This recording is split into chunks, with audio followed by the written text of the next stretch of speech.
Welcome back to మన channel. ఇక్కడ ఎక్కడైనా తప్పిదం చేస్తే ఆ తప్పిదం నుంచి తప్పించుకోవడానికో లేదంటే అయ్యా మేము చేయలేదనో ఏదో చెప్తారు. బట్ ఇక్కడ వైకాపా నేతలు చాలా విరుద్ధంగా ప్రవర్తిస్తుంటారు. అంటే ఏం కాదులే, మనీ ఉంటే ఏదైనా జరిగిపోద్ది, 99 కాదు ఆ 100 పని కూడా అయిపోతుంది అనేది వాళ్ళ ఉద్దేశం. ఆ ఉద్దేశంతోనే గత 5 ఏళ్ళు చెలరేగిపోయారు, నోటికొచ్చినట్టు మాట్లాడారు. సరే, ఇప్పుడు లిక్కర్ కుంభకోణంకి సంబంధించి సిట్ ఏదైతే విచారణ జరిపిస్తుందో అందులో రకరకాల వింత వింత భయంకరమైన నిజాలు వెలుగులోకి వస్తున్నాయంట.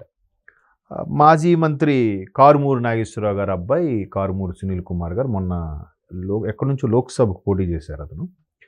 సరే, ఆయన మీద వ్యవహారం వస్తే తెలిసింది ఏంటంటే, ఏ సిట్ అధికారులైతే ఈయన విచారణ పిలిచారో అందులో ఒక సిట్ అధికారికి లంచం ఇచ్చే ప్రయత్నం చేశారట.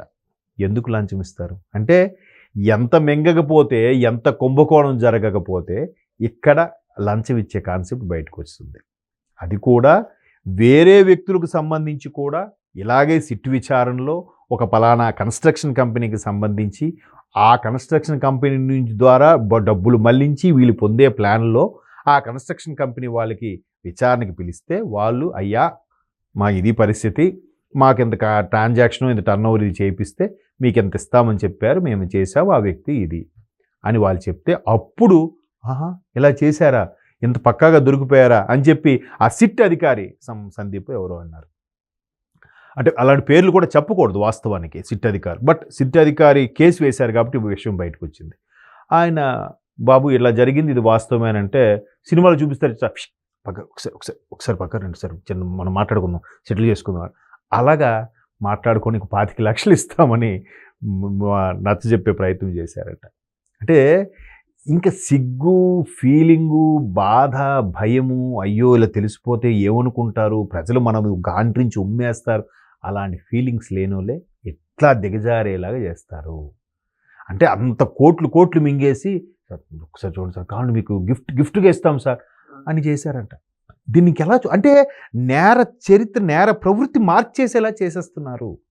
దీనికి పైపెచ్చు కొంతమంది సానుభూతి పరులు, ఎవడు తినలేదు, ఎవడు తప్పు చేయలేదు, అదా ఆలోచన ధోరణిని మార్చేసారు చూసారా, అది చాలా ప్రమాదకరం. సొసైటీ ఎటు వెళ్ళిపోతుందో భయం వేస్తుంది. అంటే ప్రతి ఒక్కడు అంటే తప్పు చేసి, అయ్యా మాకు లంచం ఇస్తాం, లేదంటే బెయిల్ మీద బయటకు వచ్చి, తప్పు చేసినా ఏముందిరా, బెయిల్ మీద బయటకు వచ్చి వాడికి డబ్బులు ఇస్తే సరిపోద్ది అనే స్థాయికి తీసుకొచ్చేశారు. అంటే సామాన్యుడికే న్యాయాలు, చట్టాలు ఈ డబ్బున్నోళ్ళకి ఏమీ కాదు. దీనివల్ల ఎంత ప్రమాదకరమైన పరిస్థితులు వస్తాయో వీళ్ళకి అర్థం కావట్లేదు.